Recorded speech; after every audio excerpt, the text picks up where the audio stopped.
कारण की परिस्थिती जर पाहिली त्यावेळेस इतकी बिकट आहे. एका बापासमोरून त्याची मुलगी घेऊन जातात, एका पतीसमोरून त्याची पत्नी घेऊन जातात आणि हे सगळं थांबवणारा कुणीतरी असावा म्हणून नवस करणारी ती माऊली आहे. नवस करणारी माझी जिजाऊ आहे. स्वप्न सजवलं त्या आईने, नवस केला त्या माऊलीने आणि स्वप्न सजवून आमच्या आईसारखे डोळे माझ्या जिजाऊला कधीच लागले नाही. आमच्या आयांचे डोळे खूप भारी असतात. त्यांना चिंचा खाव्याशा वाटतात, बोरं खावीशी वाटतात, माती खावीशी वाटते. काहीच नाही ना भेटलं पितळा चाटायला कमी करत ना. असले डोळे त्यांचे. हे जर डोळे असतील खरंच लेकरं घडतील. हे संस्कार जर त्या मुलावरती रुजले, त्या लेकरावरती रुजले, लेकरं घडू शकत नाही. माझ्या जिजाऊच्या इच्छा नाही त्या. ज्यावेळेस राजे गर्भामध्ये वाटतात त्यावेळेस त्या माऊलीची इच्छा नाही. ज्यावेळेस राजे गर्भामध्ये वाटतात त्या आईची इच्छा आहे. घोड्यावरती स्वार व्हावं, हातामध्ये तलवार घ्यावी, भाला फेकावा, दानपट्टा फिरवावा, माझ्या स्वराज्यासाठी लढत द्यावी, स्वराज्याची स्थापना व्हावी, या इच्छा बाळगणारी ती आई आहे. आणि ह्या इच्छा रुजल्यात त्या राजांमध्ये. हे संस्कार रुजले माझ्या त्या गर्भावरती, राजांवरती. म्हणून आज जर पाहिलं ना 33 कोटी देवतांची लाखो मंदिर येतो, पण एकही मंदिर नसताना लाखो समाजाच्या हृदयात ज्यांचं स्थान आहे ते म्हणजे राजे शिवछत्रपती आहे. आणि राजांना घडवणारी ती आई आहे, ती माता आहे. त्यामुळे म्हटलं आपलंही जीवन असावं ना, असावं माझ्या जिजाऊंप्रमाणे. आपणही आई बनावं त्या माऊलीप्रमाणे. एवढं सुंदर जीवन घडवलंय. आज प्रत्येकाच्या अंतःकरणामध्ये स्थान आहे माझ्या राजांना. आणि खरंच पाहिलं आज मंदिरांमध्ये सुद्धा आपल्याला देव पाहायला भेटतायत. कारण आहे फक्त माझे शिवाजी महाराज. कारण मुलांपासून त्यावेळेस जर आपल्या मंदिरांचं रक्षण जर कुणी केलं असेल तर माझ्या राजांनी केलंय. राजे नसते तर आज आपल्याला मंदिरांमध्ये देवही पाहायला भेटले नसते. इतकी बिकट परिस्थिती होती.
पण संस्कार करणारी आमची ती माता होती. ही गोष्ट विसरू नका. आपल्याही घरामध्ये त्यांच्यासारखे रत्न येतील. आपल्याही कुळाचा कुठेतरी उद्धार होईल, सुंदर नावलौकिक होईल. पण तसेच संस्कार तिथपर्यंत पोहोचणं गरजेचं आहे. प्रेम करता यावं माझ्या भगवंतावरती, करता यावं जीवनामध्ये साधू संतांवरती. पण आपली परिस्थिती जर पाहिली ना, आमचं प्रेम आहे पण कशावे आम्ही प्रेम करतो? सत्तेवरती, संपत्तीवरती, सौंदर्यावरती. सगळ्यात जास्त प्रेम आहे माणसाचं. सगळ्यात जास्त जवळचं जर काही वाटत आम्हाला पैसा जवळचा वाटते, प्रॉपर्टी जवळची वाटते, संपत्ती जवळची वाटते. पण किती जरी या नश्वर गोष्टींवरती प्रेम केला तरी सगळं खरंच जीवनामध्ये नश्वर आहे, नाश पावणार आहे. किती प्रेम करा, कोणतंही पद असू द्या, पण आज असणारं पद आपल्याकडे उद्या टिकेलच याची गॅरंटी आहे. सांगता येईल आहे का एखादा आजचं पद उद्या असेलच. आणि संपत्तीचं, प्रॉपर्टीचं जर म्हणाल, ढिगाने पैसा आहे लोकांकडे. कित्येक जण एका पैशाच्या गादीवरती झोपलेत, पण किती जरी पैशाच्या गादीवरती आयुष्य काढलं, जाताना कापसाची सुद्धा भेटत नाही. ही रियालिटी आहे. पैशाची खूप लांब राहिली, कापसाची सुद्धा कुणी देत नाही. कित्येक जण आहेत फार स्टारच्या कपड्याशिवाय आम्ही घराच्या बाहेर पडलेलो नाही, भारी भारी गाड्यांशिवाय कुठं फिरत नाही. पण आयुष्यात कितीही भारी स्टारचा कपडा वापरा, कसल्याही मोठ्या गाडीतनं फिरा, पण जाताना कोणाला कसला स्टारचा कपडा नाही देणार, जाताना कसली गाडी नाही भेटणार. जाताना हरपचं म्हणजे हरपच आहे. आणि विशेष म्हणजे त्या कपड्याला कसल्याही प्रकारचा खिसा नसतो, ज्यात 4-2 बंडल घालून नेता येईल आणि जाऊन वशीला लावता येईल. लेवा एवढा आणलाय, पुढचा प्रवास सुखरूप होईल. अजिबात नाही हो. सगळं चालतं ना, सगळं आपल्या इथे टेबलाच्या वरून टेबलाच्या खालून माझ्या भगवंताच्या दरबारात गेल्यानंतर हे सगळं चालत नाही.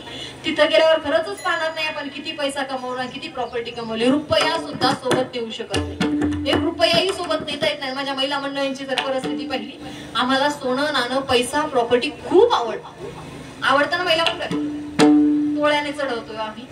पण आता कितीही तोळ्याने चढवा, जाताना फुटका मनी मुख घालू शकत. आणि बाय चान्स घातलाच तर दुसऱ्या दिवशी राग चाळून काढतात, ही स्वतःच्या डोळ्याने पाहिला असते. फुटका मनी सुद्धा कोणी सोबत देऊ शकत नाही, तो सुद्धा इथंच सोडून जायचा आहे. त्यामुळे त्या पैशावरती प्रॉपर्टीवरती प्रेम करत बसू नका. आणि सौंदर्याचं जर म्हणून माणूस दिसायला कितीही सुंदर असू द्या, कसलंही सौंदर्य जरी असलं तरी हा देहच जाणार आहे. मग सौंदर्य टिकेल का?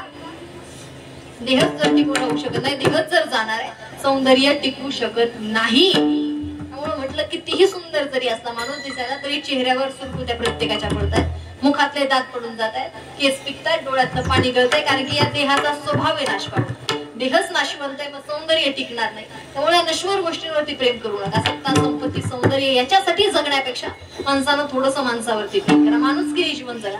आणि माणसाने माणसाशी माणुसकीनं वागणं हा मानवतेचा धर्म आहे. आणि आपला धर्म आपल्याला कळला पाहिजे. ज्यावेळेस समजेल त्याच वेळेस खरंच काहीतरी जगण्याचा फायदा आहे, काहीतरी उपयोग आहे. जगणं भावं माझ्या साधू संतांप्रमाणे किती सुंदर आयुष्य आहे. माझ्या माऊली आहे, तुकोबर आहेत, माझे नाथ बाबा आहेत, जनाबाई, मीराबाई, मुक्ताबाई, माझे श्रीपाद बाबा आहेत, रामदास बाबा आहेत, मडकी दादा आहेत. किती सुंदर जीवन जगले.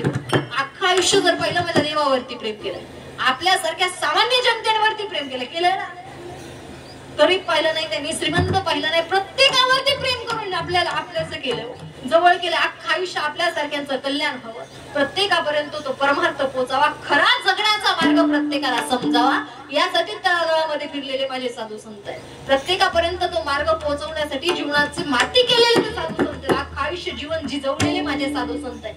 आपलंही असं म्हणा थोडंफार तरी, आता 100% नाही हो त्यांच्याप्रमाणे होता येणार, पण निदान 10% 15% जरी घेता आला ना त्यांच्यातलं, तरी सुद्धा जीवन घडवण्यासाठी आपल्यासाठी तेवढंच भरपूर होत आहे. त्यांच्याप्रमाणे थोडं तरी जीवन जगता यावं, त्यांच्यावरती प्रेम करून त्यांनी जो मार्ग दाखवला त्या मार्गाने चालता यावं. आणि जसे आलेच ना त्यांच्यासाठी भगवंत, पण फक्त आलेच नाही, येऊन गड्याप्रमाणे काम केलं माझ्या देवाने साधू संतांच्या घरचं, गड्याप्रमाणे राबावं माझ्या भगवंताने साधू संतांच्या घरी. माझ्या जनाईने झाडून काढलं पाठीमागचा केर देवाने भरावा, विश्वाचा चालन करता येतो, त्याच्या सत्तेशिवाय झाडाचं पाठ भरू शकत नाही, सूर्य चालू शकत नाही, आपण श्वास सुद्धा घेऊ शकत नाही. असा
काम करावं, एका गड्याप्रमाणे राबावं. पण खरंच कारण होतं तिथं असणारा अंतःकरणामधला भाव आहे, नितांत केलेलं प्रेम, निस्वार्थ सेवा आहे.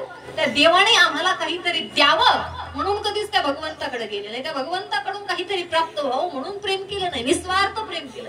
त्या प्रेमामध्ये कसला स्वार्थ नव्हता, कसली अपेक्षा नव्हती ना आपल्यालाही तसं करता येईल. पण खरंच आपली परिस्थिती पहिली ना, आम्हाला जोपर्यंत एखादं संकट येत नाही तोवर आम्हाला देव आठवत नाही. मग आपलं खरंच निस्वार्थ प्रेम आहे का? असलं प्रेम जर असेल, आपली भक्ती तिथपर्यंत पोहोचू शकत नाही, आपलं प्रेम त्या देवाला आवडू शकत नाही. म्हणून म्हटलं थोडं जगा, पण माझ्या साधू संतांप्रमाणे जीवन जगा, आणि त्यांच्याप्रमाणे जगता येईल, साहजिक जीवनाचं सोनं होईल. मग अपेक्षा आहे ना आपलंही व्हावं, प्रत्येकाला वाटतं, प्रत्येकाची अपेक्षा. मग ज्याला वाटतंय एकदा प्रेमाने दोन्ही हात वर घ्या आणि अंतःकरणापासून मनापासून भगवंताचं नाम स्मरण, ठोबर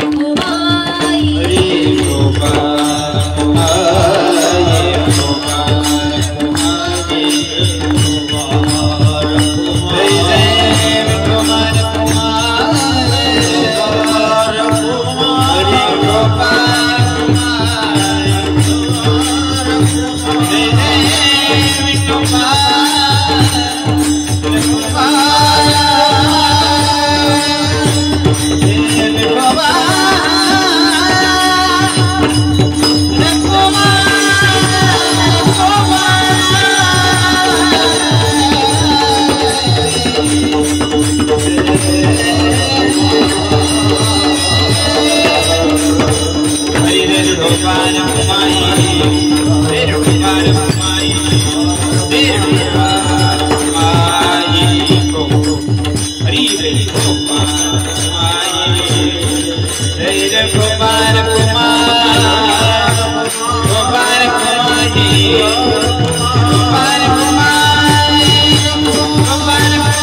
प्रत्येकाचीच अपेक्षा आहे कधीतरी आमचंही जीवन त्या देवाला आवडावं, कधीतरी तिथपर्यंत पोहोचावं. पण आता कितीही काही केलं तरी सगळे संसारिक लोक 24 तास माझ्या देवासाठी नाही देत आहेत, पूर्ण वेळ भगवंतासाठी नाही देत आहे. पण आपल्यासाठी एक सुंदर आणि सोपा मार्ग आहे भगवंत प्राप्तीचा.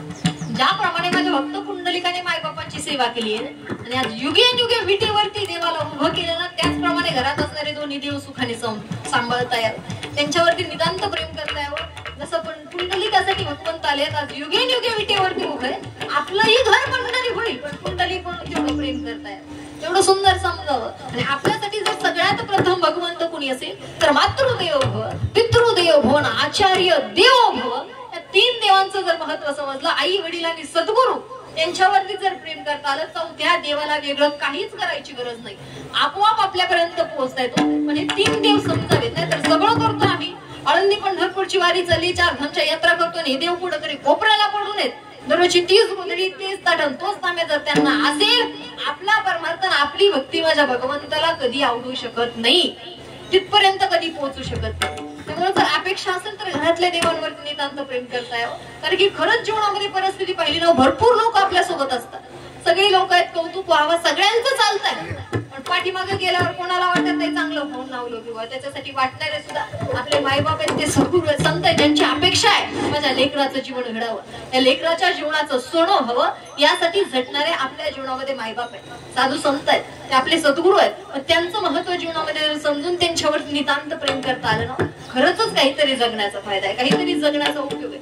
तर सगळं करून सुद्धा कुठल्या तरी कोपऱ्याला पडून असेल फायदा नाही, उपयोग नाही. आमच्या मायबापांचं महत्व समजलं पाहिजे लोकांना, आज सांगावं लागतं ही खरंच शोकांतिक आहे. महाराष्ट्रासारख्या पावन भूमीमध्ये आपण जन्माला आलोय, संतांची भूमी आहे, माझ्या राजांची भूमी आहे, आणि अशा भूमीमध्ये सांगायची गरज पडते आज, ही खरंच शोकांतिक आहे. पण खरंच जर पाहिलं ना, जीवनामध्ये आपल्यावरती नितांत प्रेम करणारे ते मायबाप आहे, तो अख्खा आयुष्य लेकरांसाठी घालवतात, अख्खा आयुष्य लेकरांसाठी व्यतीत करतात. आज जर पाहिलं, एका मातोश्रीचं वर्ष श्राद्ध, एका आईचं वर्ष श्राद्ध आहे, आज सुंदर नियोजन केलं, ज्ञानदान आहे, अन्नदान आहे, एवढे सगळे लोक या ठिकाणी बोलवले. पण मला सांगा, आज त्यांच्या पाठीमागे त्यांच्या मुली आहेत, मुलं आहेत, भाऊ आहेत, सगळं सुंदर नियोजन केलंय. म्हणाल ना अजून याच्यापेक्षाही भारी करतील, याच्यापेक्षा मोठं म्हणाल, ह्याच्यापेक्षाही मोठं होईल, सगळं सुंदर करता येईल. पण सांगा काय करावं, जे केवढं मोठं नियोजन करावं जेणेकरून फक्त 5 मिनिटापुरतं ते देवाला जाऊन म्हणा, देवा आज सगळं केलंय, घरी सगळं नियोजन आहे, सगळे लोक आले, तर 5 मिनिटापुरती जेवणापुरती आमची आई मा घरी पाठव येईल. आज त्या माऊलीचं प्रेम भेटे, आज आई परत येऊ शकत नाही, तिचं ते प्रेम परत भेटू शकत नाही. त्या माऊलीला तर मायेचा सागर म्हणून ओळखलं जातो, तिच्या एवढं प्रेम जीवनामध्ये दुसरं कोणी करू शकत नाही. कितीही लोक येऊ द्या सोबत, कोणी कितीही सांत्वन करण्याचा प्रयत्न करू द्या, कोणी कितीही दुःख हलकं करण्याचा प्रयत्न करू द्या, पण किती जरी सांत्वन करण्याचा प्रयत्न झाला, दुःख हलकं करण्याचा प्रयत्न झाला, एकदा जीवनामधून ती माता निघून गेली, एकदा आई निघून गेली, क्षणाक्षणाला जाणीव होते त्या माऊलीची, क्षणाक्षणाला जाणीव होते तिच्या प्रेमाची. आज त्यांच्या पाठीमागे त्यांची 2 मुलं आहेत. आज मुलांची परिस्थिती पाहिली ना, जोपर्यंत घरामध्ये आमची आई होती ना, तोपर्यंतची परिस्थिती आज निघून गेल्यानंतर जर परिस्थितीला फरक जर पाहिला, जोपर्यंत सोबत आहे ती आई सोबत होती, तोपर्यंत आम्हाला कोणालाच त्यांचं महत्व समजत नाही, कोणालाच लक्षात येत नाही जीवनामध्ये आपल्यासाठी आपली आई किती गरजेची आहे, तिचं प्रेम, तिचे ते कष्ट जाणीव होत नाही कोणाला. पण खरंच तिच्यापासून दूर ज्यावेळेस येईल ना, त्यावेळेस जाणीव होते. माझ्या महिला बघितली ना तर फार लवकर जाणीव होते, कारण की आई वडिलांपासून आम्ही लवकर लांब आलो, लवकर दूर आल्याच्या नंतर मग जाणीव होते त्यांच्या त्या प्रेमाची. कधी सोबत होतो ना महिला मंडळ, स्वतःचीच परिस्थिती जर पाहिली, आपण आईच्या जवळ होतो, ती माऊली कधी रागावली, एखादा शब्द जर कधी मोठ्याने बोलली, पुन्हा पुन्हा पुन्हा पुन्हा जर एखादी गोष्ट सांगायला लागली तर वाईट वाटायचं ना, आई बोलल्यानंतर राग यायचा, वाईट वाटायचं, वाटतं बाबा पुन्हा पुन्हा एवढंच सांगत राहती, पुन्हा पुन्हा एवढं शिकवती. पण आज ज्या वेळेस त्या माऊलीला सोडून सासरी आलोय, तिच्यापासून दूर झालोय, तिथं गेल्याच्या नंतर प्रत्येक गोष्ट स्वतःला करण्याची वेळ आली ना, त्यावेळेस जाणीव झालंय आमची आई किती गोष्ट करत होती. ती माऊली एक एक गोष्ट पुन्हा पुन्हा पुन्हा पुन्हा का समजून सांगत होती, का शिकवत होती. ज्यावेळेस स्वतःवरती वेळ आली, तिच्यापासून दूर गेलो, मग जाणवलं. सोबत होतो तोपर्यंत समजलं नाही, तोपर्यंत जाणवलं नाही. प्रत्येक लेकरासाठी सुद्धा तीच परिस्थिती, मुलांसाठी सुद्धा, मुलींसाठी सुद्धा. आई सोबत आहे ना तोपर्यंत जाणवणार नाही, पण आज ज्यावेळेस आई निघून गेली त्यावेळेस मुलांना आठवण होती. जाणवत आहे ज्या माऊलीने जन्म दिला, ज्या माऊलीने 9 महिने 9 दिवस उदरामध्ये वाढवलंय, लहानाचं मोठं केलंय, हाताला धरून ज्या आईने चालायला शिकवलंय, एक एक घास ज्या मातेने मुखामध्ये बोलवलाय, एक एक शब्द लेकराप्रमाणे बोबडं बोलून ज्या लेकराला बोलायला शिकवलंय, आज ती माऊली डोळ्याला पाहायला भेटत नाही. आज घरामध्ये आल्यानंतर जाणीव होते, प्रत्येक जागेवरती माऊली दिसते. जाणवतं आमची आई इथं आल्यानंतर नेमकं काय करत होती, माऊली आमची काय करत होती, किती काम करत होती, कोणतं कष्ट करत होते, आज ती आई सोडून निघून गेल्यानंतर जाणीव होते. जोपर्यंत होती ना रात्रीचं खरंच स्वतःचा प्रसंग आठवला. प्रत्येक लेकाने घेतलेला अनुभव आहे, प्रत्येक मुलाला अनुभव आला असेल. मला जर कधी उशीर झाला ना घरी यायला जाणीव होईल, फक्त लेकराच्या गाडीचा आवाज यावा त्या आईला, लेकराच्या गाडीचा आवाज जरी आला ना, आवाज आल्याशिवाय नंतर दार वाजवायची सुद्धा गरज पडत नाही. बिना दार वाजवता दारामध्ये उभी राहते, बिना दार वाजवता दार उघडते, आल्या विचारते रात्रीचे 1 वाजू द्या 2 वाजू द्या, निम्न रात्री जाऊन विचारते बाळा जेवण केलंय काय, तो पोट भरले, आज यायला उशीर झाला, काम नाही होत, पोट भरलेलं आहे ना, पटकन 2 भाकरी टाकून जेवायला घालून रात्रीचं 2 वाजता उठून जेवायला घालणारी आमची आई आहे. आणि आज ज्यावेळेस खरंच भावना त्या मुलांना घरी येण्याचा योग येईल, आज घरी आल्यानंतर रात्रीचे 11 जरी वाजले ना तरी दार वाजवायची गरज पडते. आज दार उघडून दारात उभी राहणारी आई डोळ्याला पाहायला भेटत नाही.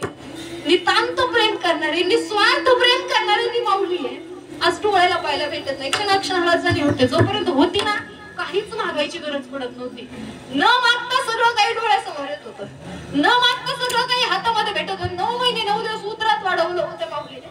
प्रत्येक क्षणाला काळजी घेतली. बाकीच्यांची परिस्थिती पाहिली ना समाजाची, लोक आपल्याकडे पाहतात, आपल्या सौंदर्याकडे, आपल्या पैशाकडे, प्रॉपर्टीकडे पाहून आपल्याशी जोडली गेलेली आहे. पण जीवनामध्ये केवळ आपली माता आहे जिला माहित नाही ते लेकरू तिचं कसं दिसतंय, तिचं सौंदर्य, काळं गोरं, त्याला चालता येतंय, बोलता येतंय, काहीच ठाऊक नाही तिला. ज्यावेळेस उतरामध्ये वाढवली तिला नाही माहिती, पण माहित नसताना सुद्धा प्रत्येक क्षणाला लेकराची काळजी घेणारी जीवनामध्ये आमची माऊली. प्रत्येक क्षण ना क्षण त्या लेकराला जपणारी ती माऊली, त्याच्या भविष्याची काळजी करणारी ती आई. तिची एवढीच अपेक्षा आहे, जी परिस्थिती आमच्यावरती होती ना, ज्या परिस्थितीतून आम्ही दिवस काढले तीच परिस्थिती आमच्या लेकरांना नको, तेच दिवस आमच्या मुलांसाठी नको. मुलांचं जीवन सुंदर जावं, माझ्या लेकरांचे सगळे स्वप्न पूर्ण व्हावे, सगळ्या इच्छा लेकरांच्या पूर्ण व्हावे, त्यासाठी रात्र रात्र जागून काढणारी जीवनामध्ये आपली आई आहे. कधीच लहान लेकराला, एखादीचं लहान लेकरू असेल ना, त्या माऊलीची परिस्थिती पहा तुम्ही. लेकरू रडतंय, निम्म्या रातचं उठतंय, पण कधी तिला त्रास होत नाही त्या गोष्टींचा. कितीही निम्म्या रात्रीचं लेकरू उठलं पटकन उठते, लेकराला जवळ घेते, तासून तास कडेवरती घेऊन फिरत असते. पाय नाही दुखत तिचे कधी, तिला वाटत नाही बाबा आपल्याला काम करायचंय, दुसऱ्या दिवशी आपली झोप होणार नाही, आपल्याला त्रास होईल. तिच्या मनात सुद्धा विचार येत नाही. एखाद्याच्या लेकराने ओलं केलं ना हातून पटकन उचलते ती आई, स्वतःच्या जागेवरती घेऊन टाकते, स्वतः ओल्या जागेवरती जाऊन झोपते. का? फक्त एकच अपेक्षा आहे त्या आईची, माझ्या लेकराची झोप शांतपूर्ण व्हावी, माझ्या बाळाच्या डोळ्यात ना पाण्याचा थेंब यायला नको, त्यासाठी स्वतः त्रास सहन करणारी जीवनामध्ये आमची माता आहे, आमची आई आहे. आणि माझ्या महिला मंडळींना तर सगळ्यांना अनुभव येईल. कधी माहेराला जाताना, माहेराला गेल्यानंतर त्या माऊलीचं प्रेम जाणवेल. नाही तिच्याकडे देण्यासारखं काही फार नाही देण्यासारखं, पण कधीतरी ना एखाद्याने भारी, कितीही भारी आपल्याला भावाने जरी साडी घेतली, एखाद्या सणाला जाताना, सणाला गेल्यानंतर भाऊ 5,000ची साडी घेईल, 10,000ची साडी घेईल, पण कसलीही साडी असली ती साडी आमच्या माई बापाला कधी पटत नाही. कायमचं अख्या वेळा साडी पटली नसेल, पण आज साडी पटली नाही, मग घ्यावी तेवढे पैसे नसतात त्या माई बापांजवळ. साडी घ्यावी लेकराला भारी, एवढे पैसे नाही, पण कोणी 50 रुपये दिले, कोणी 100 रुपये दिले, एखादी एक नोट बनवून आतल्या पिशवीत घालून ठेवते आमची आई. ज्या वेळेस त्यांची पोरगी भेटायला जाईल ना, रुपया काढते लेकराच्या हातावरती, ती म्हणते बाळा साडी घे ना, एवढं नाही ग, पण तुझ्या घरी जाताना ना 4 घास खायला घेऊन जा. एक ना एक रुपया काढून लेकराच्या हातावरती टेकवणारी आमची माता आहे, आमची आई आहे. नाही ना देण्यासारखं, पुरीच्या गच्च सामानाने 2 पिशव्या भरू द्याव, तिला सापडेल ते आणते, पुरीच्या पिशवीत आणून टाकते ना. अनुभव आला असेल, एखाद्या लसणाची जुडी काढे ना, पुरीच्या पिशवीत आणून भरेल, 4 टन बटाटे, 4 टन मिरच्या काढते, लेकीच्या पिशवीत आणून टाकते. हे सगळं जर पाहिलं, लसूण कांदे बटाटे द्यायच्या वस्तू नाही, किंवा आईकडे खूप झालंय म्हणून पुरवत नाही ती माऊली. त्या लहान लहान गोष्टींमध्ये, छोट्या छोट्या गोष्टींमध्ये तिचं प्रेम दडलेलं आहे. त्या छोट्या छोट्या गोष्टींना ती प्रेम व्यक्त करते. बाकी नाही ना काही देण्यासारखा, त्या छोट्या छोट्या गोष्टींना प्रेम व्यक्त करत असते. म्हणून त्यांचं महत्व जोपर्यंत आहे तोपर्यंत समजावं, कारण की फार अपेक्षा नाही त्यांच्या. फार वाटत नाही की बाबा यांनी आम्हाला मोठ्या गाडीतच फिरवावं, चांगल्या घरातच ठेवावं, चांगले कपडे चांगले दागदागिने घेऊन द्यावेत या अपेक्षेने प्रेम करणारे आपल्यावरती आपले मायबाप नाहीत. फक्त प्रेमाचे 2 शब्द जरी असतील ना तरी सुद्धा भरपूर होता. अनुभव येईल प्रत्येकाला. घरी आल्यानंतर कधीतरी जवळ जाऊन बसत आहे मायबापाच्या जवळ जाऊन फक्त विचारा आई बाबा जेवण केलंय का, तब्येत बरी आहे का, गोळ्या घेतल्यात का, एवढं जरी विचारलं ना तरी सुद्धा आपल्या प्रेमाच्या 2 शब्दामध्ये त्यांच्या चेहऱ्यावरती आनंद पाहायला भेटतो. प्रेमाच्या 2 शब्दात समाधान म्हणतात. तेवढं जरी देता आलं ना जीवनामध्ये त्या मायबापांना तरी सुद्धा भरपूर होत आहे, तरी सुद्धा खूप होत आहे. म्हणून म्हटलं आपल्यासाठी सगळ्यात प्रथम भगवंत आपली माता असावी, आपले पिता असावे, आपले सद्गुरू असावे. त्यांच्यावरती नितांत प्रेम कराल, त्यांच्यासाठी जीवन जगाल. जीवन साहजिक माझ्या भगवंताला आवडणार आहे, साधू संताला आवडणार. त्यामुळे गीतेचं भागवताचं जीवनामध्ये श्रवण करा, अखंड माझ्या भगवंत परमात्म्याचं नामचिंतन करा, मायबापांची सद्गुरूंची जीवनामध्ये सेवा करा. एवढं जरी केलं तरी सुद्धा खूप होतं. असं ज्यावेळी जीवन जगू अशा कन्येसाठी पुत्रांसाठी तू पोवार आहे म्हणतात अभंगाचं शेवटचं चरण.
तुका म्हणे मज घडो त्यांची सेवा तरी माझ्या दैवा पार नाही. त्या साधू संतांनाही वाटते बाबा अशा कन्येची पुत्राची सेवा आपल्या हातून हवी. त्यामुळे आता आपलं जीवन कसं घडवायचंय हे स्वतः ठरवावं. कारण की आपल्या हातात नव्हतं कुठं जन्माला यावं, कुठल्या घरामध्ये, कुठल्या कुळामध्ये, कुठल्या परिस्थितीमध्ये, पण जाताना कसं जायचंय हे निश्चित आपल्या कर्मावरती डिपेंड आहे. त्यामुळे जीवन सुंदर घडवा, काहीतरी चांगलं जीवनामध्ये करण्याचा प्रयत्न करा. खऱ्या अर्थानं आज ज्यानिमित्तानं सर्वजण या ठिकाणी जमलो. कैलासाची सौभाग्यवती पार्वतीबाई दत्तात्रय हिरवे त्या मातोश्रींचं असणार हे प्रथम पुण्यस्मरण आहे आणि त्यानिमित्तानं असणार हे सर्व सुंदर असं नियोजन आहे. आज त्यांच्या पाठीमागं त्यांचे पतिदेव श्री हरिभक्तपरायण गुरुवर्य श्री दत्तात्रय महाराज हिरवे असतील. त्याचबरोबर त्यांच्या पाठीमागं त्यांची मुलं आहेत. हरिभक्तपरायण श्री साधू दत्तात्रय हिरवे असतील, श्री राजाराम दत्तात्रय हिरवे. त्याचबरोबर त्यांची कन्यारत्न आहे सौ सिंधुबाई शिवाजी आरू, सौ मंगल सुनील गिलके, त्याचबरोबर सौ मीराबाई सोमनाथ साबळे. त्याचबरोबर त्यांच्या सुना आहेत, नातवंड आहेत. सुंदर मोठा असा हा सर्व परिवार आहे. खरं दुःख जर पाहिलं तरच त्यांच्या पाठीमागं असणाऱ्या सर्व कुटुंबियांना, मुलांना, मुलींना, त्यांच्या पाठीमागं असणारे भाऊ आहेत. भाऊंना खरं दुःख आहे. कारण की परिस्थिती जर पाहिली, आज एक पतीच्या अगोदर पत्नीचं जाणं झालं. खरंच परिस्थिती काय असते त्या पतीची आज दुसरं कोणी समजूनही घेऊ शकत नाही. कारण की म्हणतात ना, जीवनामध्ये प्रत्येक पतीसाठी जर पत्नीची परिस्थिती पाहिली तर प्रत्येक नातं जीवनामध्ये ती निभावत असते. मैत्रिणीचं आहे, पत्नीचं आहे, आईचं, प्रत्येक नातं ती पत्नी निभावत असते. परिस्थिती पहिली जोपर्यंत पत्नी सोबत आहे तोपर्यंत कसली काळजी नसते, पण आज पत्नी निघून गेल्यानंतरची परिस्थिती पाहिली तर प्रत्येक गोष्टीला दुसरं कोणाच्या तरी समोर जाण्याची वेळ येते. पण प्यायला पाण्याचा तांब्या लागू द्या तरी दुसरं कोणाला तरी मागण्याची वेळ येते. होती तोपर्यंत टेन्शन नव्हतं, हातामध्ये कपडे भेटत होते, आंघोळीला पाणी भेटत होतं, जेवायला सुंदर पंचपक्वानचं ताट भेटत होतं. होती तोपर्यंत टेन्शन नाही. पण आज निघून गेल्याच्या नंतरची भाऊंची काय परिस्थिती दुसरं आज आपण कोणी समजूनही घेऊ शकत नाही. आज त्यांच्या बरोबर त्यांची मुलं आहेत, मुली आहेत. खरं दुःख आई गेल्यानंतर लेकरांना आहे, नातवंड आहे. ज्या आजीने लहानाचं मोठं केलंय, प्रत्येक गोष्ट आज त्या माऊलीने हट्ट पुरवलाय. आज ती आजी डोळ्याला पाहायला भेटणार नाही, आपली आई डोळ्याला पाहायला भेटणार नाही. पण आज परिस्थिती पहिली, आज आपण त्यांना माघारी आणू शकत नाही. पण भगवंत चरणी प्रार्थना आहे, भगवंतानं त्या मातोश्रींना आपल्या चरणी विलीन करून घ्यावं. त्यांच्यावरती प्रेम करणारा सर्व शोकाकुल समाज असेल, सर्व कुटुंबीय असतील, सर्वांना या दुःखातलं सावरण्याची शक्ती, बुद्धी, सामर्थ्य माझ्या पंढरीश परमात्म्यानं द्यावं अशी भगवंताचरणी साधू संतांचरणी प्रार्थना करते. खऱ्या अर्थानं आज तुम्ही सर्व मायबाप या ठिकाणी उपस्थित आहे. सर्व आपल्या आनंद संप्रदाय, सर्व साधक मंडळी आहेत, सर्व अधिकारी मंडळी आहेत. आणि खरंच जर पाहिलं तुमच्या समोर काहीतरी सांगणं म्हणजे माझ्यावर थोडंसं दडपण आल्यासारखं, सूर्यासमोर काजव्याने नुकनुकणं असं झाली परिस्थिती. पण सर्वच मायबाप या ठिकाणी उपस्थित आहे. सर्वांनी दोन शब्द ऐकून घेतले. जर बोलताना एखादा शब्द चुकला असेल, कोणाच्या अंतकरणाला जर लागला असेल तर तुमची मुलगी म्हणून, तुमचे लेकरू म्हणून, माझ्या वाणीचा दोष म्हणून माझा शब्द मला परत करा. जे काही चांगलं आहे नक्कीच जीवन जगताना आचरणात आणण्याचा प्रयत्न करा. माझ्या साधू संतांचा निरोप आज तुमच्यापर्यंत पोहोचवण्याचा प्रयत्न केला. तुम्हा सर्वांचं अंतकरणापासून आभार मानते.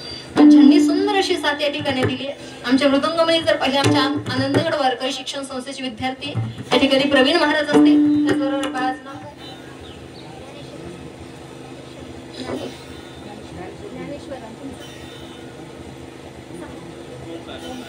ज्ञानेश्वर महाराज पाहिलं एवढं सलीकृ पण हातात सुंदर गोडवा आहे. त्याचबरोबर आमच्या ओंकार महाराज असतील, सर्वांनी सुंदर अशी साथ या ठिकाणी दिली. सर्वांचं अंतकरणापासून आभार मानते. त्याचबरोबर गायक वृंदामध्ये सगळेजण लेकरासाठी एकदा सर्वांनी टाळ्या वाजवा. कारण की वय जर पाहिलं तर तो खूप लहान आहे आणि एवढ्या सगळ्या लोकांमध्ये धाडस करणं म्हणजे सोपं नाही. पण सुंदर साथ या ठिकाणी दिली. त्याचबरोबर गायक वृंदांमध्ये सगळेच माहित नाही, एखाद्याच जर नामुलक राहिला कोणाचंही वाईट वाटून घेऊ नका. सर्वांनी सुंदर साथ या ठिकाणी दिली. तुम्हाला सर्वांचं अंतकरणापासून आभार मानते. त्याचबरोबर आपल्या आनंदगड वारकरी शिक्षण संस्थेचे सर्व टाळकरी विद्यार्थी वर्ग या ठिकाणी उपस्थित आहे. लेकरांनी सर्वांनी चांगली साथ या ठिकाणी केली, त्यांचंही अंतकरणापासून आभार मानते. त्याचबरोबर आमचे विनेकरी म्हणत असतील 11:30 वाजून गेली, बाई कधी संपवते देव जाणे, पण एवढा वेळ विना घेऊन बाहेर तुमचंही अंतकरणापासून आभार. त्याचबरोबर आज आमचे माईक सिस्टीम वाले जातात, त्यांच्याच हातात आहे ना आवाज तुमच्यापर्यंत कसा पोहोचवायचा. तिथून किती आरडलं तिकडनं बटन नाही फिरली तर अवघड होत आहे. सुंदर अशी साथ दिली, तुमचंही अंतकरणापासून आभार. त्याचबरोबर महत्वाचा आभार म्हणजे आज ज्यांच्या कृपेने या ठिकाणी बोलतीये संत श्रीपाद बाबा, संत रामदास बाबा, हरिभक्तपरायण गुरुवर्य राजाराम महाराज जगताप, मातोश्री विद्याताई महाराज जगताप. खरं तर या महात्म्यांच्या आशीर्वादानं आज या ठिकाणी दोन शब्द बोलू शकले, या ठिकाणी उभं राहू शकले. त्या सर्वांचं अंतःकरणापासून आभार मानते. मी हरिभक्तपरायण व्यक्तीच्या राधिकाताई गुरुदास जगताप, माझे सर्व जगताप कुटुंबीय, माझे सातकर कुटुंबीय, माझ्या आनंदगड वारकरी शिक्षण संस्थांतर्फे या मातोश्रींना भावपूर्ण श्रद्धांजली वाहते. भाऊंचं अंतःकरणापासून आभार मानते, कारण माझ्यासारख्या पामराकडे ही सेवा झाली आहे. अंतःकरणापासून सर्वच हिरवे कुटुंबीय असतील, भाऊ असतील, मनापासून सर्वांचा आभार मानते. आता इथं जर पाहिलं तर बरेच जण नामोल्लेख करण्यासारखे, पण कोणाचं नाव घेतलं, कोणाचं राहायला नको, कोणाला वाईट वाटायला नको. त्यामुळे सगळ्यांचं पुनश्च एकदा अंतःकरणापासून आभार मानते. झालेली सेवा तुम्हा माई बापांच्या, माझ्या साधू संतांच्या चरणी समर्पित करते आणि सेवेला सोडतो.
श्रद्धांजली पर जर कोण बोलणार असेल तर समोर यायचं.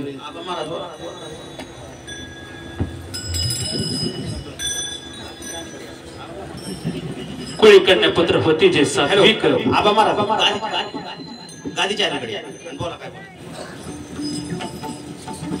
कोळी कन्या पुत्र होती जे सात्विक, तयाचा हरिक वाटे देवा. तो मामाला हे वाटेलच, पण माझ्या भगवंताला सुद्धा हे वाटेल असं मार्मिक चिंतन केलं. कारण इंसान होना तो भाग्य की बात है, इंसान होना तो भाग्य की बात है, लेकिन अब जैसा कीर्तनकार और ऐसा गायनाचार्य होना सौभाग्य की बात आहे, सौभाग्य की बात आहे. खऱ्या अर्थाने आज वैकुंठवासी एक आदर्श माता पार्वतीबाई दत्तात्रय हिरवे यांच्या प्रथम वर्षानिमित्त आपण सर्व उपस्थित दुःखांकित. माणूस किती दिवस जगला याही पेक्षा तो कसा जगला हे खूप महत्वाचं आहे. कारण उत्तमची ओरे कीर्ती मागे.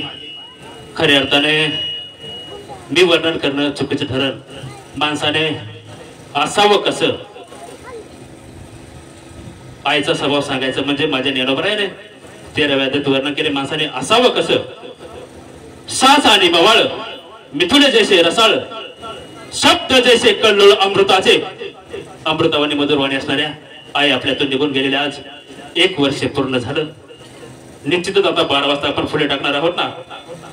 सर्वांच्याच वतीनं माझ्या ब्रह्मचैतन्य आत्मारामगिरी बाबा, कुळधरांची अस्मिता जगदंबा माता आणि सर्व उपस्थित दुःखांकित सर्वांच्याच वतीनं आपण एक पांडुरंग परमेश्वराला प्रार्थना करू की माझ्या आईला आज खऱ्या अर्थाने स्वर्गात चांगल्या ठिकाणी जागा भेटो, अशी कुळधरांची अस्मिता जगदंबा चरणी आपण सर्वांच्या वतीने प्रार्थना करू.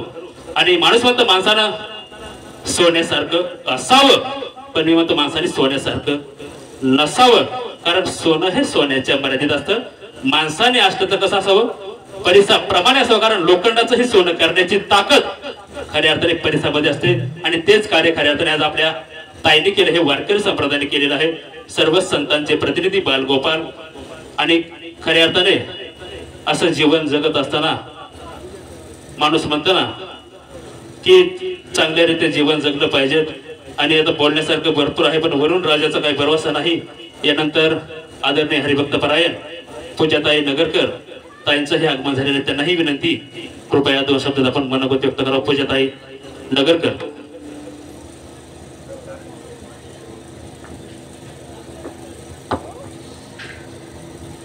जाते सेहि मृत्यू ध्रुवम जन्म मृतस्य च तस्मात् परिहार्यार्थे नत्वम शोचितुम अर्हसि. या उक्तीप्रमाणे जो आलाय त्याला जायचंय, परंतु महत्वाचं हे की अनेक लोक येतात सुद्धा आणि अनेक लोक जातात सुद्धा, ही नीती आहे. परंतु यायचं कसं हे आपण ठरवायचं नाहीये, बरोबर आहे ना. यायचं कसं हे आपण नाही ठरवत, भगवंत ठरवतो कसं येतं, किती त्रास होणार आहे, काय होणार आहे हे त्याचं. कारण आपण बालपण जे असतं आपल्याला काही मती नसते, काही ध्यानात नसतं की मला डोक्यातूनच यायचंय म्हणजे डोक्यावरूनच यायचं. आपण म्हणतो डोक्यावर पडलास का, डोक्याच्या बाजूने यायचंय की पायाच्या बाजूने यायचंय हे आपण ठरवू शकत नाही.